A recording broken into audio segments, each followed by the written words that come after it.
എൻ്റെ ഭർത്താവ് ക്യാൻസർ രോഗിയാണ്. 4 വർഷം കൊണ്ട് കിടക്കുക.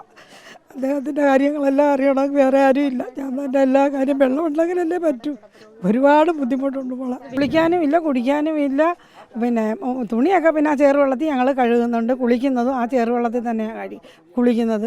പിന്നെ കുടിക്കുന്നതിനും പിന്നെ ആഹാരം പാചകം ചെയ്യാനെല്ലാം വെളിയിൽ നിന്ന് ഓരോ വീട്ടുകളിൽ ഇവരുടെ വീട്ടിൽ പോയി ഒരു ദിവസം എടുത്ത്, ഒരു ദിവസം അമ്പലത്തിൻ്റെ പൈപ്പിൽ പോയി എടുത്ത്, ഒരു ദിവസം എൻ്റെ മൂത്ത മോളെ വീടും മണ്ണാമലയില്ല അവിടെ പോയെടുത്ത്, ഇങ്ങനെ പലയിടത്തുനിന്ന് കുടിക്കാൻ എങ്ങനെയാണ് അപ്പം നമ്മൾ? കുടിക്കാൻ എടുത്തോണ്ട് വരുന്ന വെള്ളത്തിൽ ഞങ്ങൾ കുടിക്കുന്നത്. നല്ല കാശ് കൊടുത്തൊന്നും ഞങ്ങൾക്ക് മേടിക്കാനുള്ളതില്ല.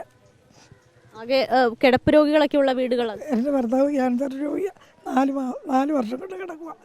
അദ്ദേഹത്തിൻ്റെ കാര്യങ്ങളെല്ലാം അറിയണമെങ്കിൽ വേറെ ആരുമില്ല. ഞാൻ തന്നെ എല്ലാ കാര്യം വെള്ളം ഉണ്ടെങ്കിലല്ലേ പറ്റൂ. ഒരുപാട് ബുദ്ധിമുട്ടുണ്ട് മോളെ. വിഷു ദിവസമായിട്ട് പോലും ഇത് തന്നെയാണ്. ഇല്ല, കിട്ടിയില്ല. ഇന്നലെ പോകുമ്പോൾ ഒരു ഉപ്പ് വെള്ളം എടുത്തുകൊണ്ട് വന്ന് അതാണ് ഉപയോഗിച്ചത്. രാവിലെ ചോറ് ഇതുവരെയും വെച്ചില്ല.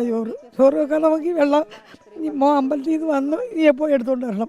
അങ്ങനെയുള്ള ഇത് തന്നെയാണ് തന്നെ പറയാനുള്ളത്. ഈ ഭരണാധികാരികൾ പിന്നെ ഇത് വളരെ ഗൗരവമായിട്ട് എടുക്കേണ്ട കാര്യമാണ്. നിരന്തരം ഞങ്ങൾ കൗൺസിലർമാരെയാണ് ഞങ്ങൾ ഈത്ത വിളിക്കുന്നത് മൊത്തവും. പിന്നെ കാര്യം കൗൺസിലർമാരെ ചീത്ത വിളിക്കുന്നത് ഞങ്ങൾക്ക് കൗൺസിലർമാരെടുക്കുകയല്ല പറയാൻ പറ്റത്തുള്ളൂ. ഞങ്ങൾ നേരിട്ട് എന്ന് പറയുമ്പോൾ കൗൺസിലർമാർ പറയുന്ന കണക്ക് ഇരിക്കത്തില്ലല്ലോ. പക്ഷേ വെള്ളത്തിന് ഭയങ്കരമായ ബുദ്ധിമുട്ടാണ്. കൗൺസിലർ പരമാവധിയൊക്കെ ഞങ്ങൾ കൗൺസിലർ ചെയ്യുന്നുണ്ട്. പക്ഷേ ഞങ്ങളുടെ പരിഭവങ്ങളും പരിതാപങ്ങളും ഒക്കെ കൗൺസിലർ വരുമ്പോൾ ഞങ്ങൾ പൊട്ടിത്തെറിച്ച് അദ്ദേഹത്തിൻ്റെ ഒക്കെ പറയും. പക്ഷേ ഇത് അടിയന്തരമായിട്ട് ചെയ്യേണ്ട കാര്യമെന്ന് വെച്ചാൽ ഈ കിടപ്പ് പാരാപേഷ്യൻറ്റുകൾ ആണെങ്കിൽ 7 പേരുണ്ട് നമ്മളെ ESAയുടെ താഴെയുള്ള വഴിയിൽ. ഞങ്ങളെ വീട്ടിൽ കിണറുമില്ല.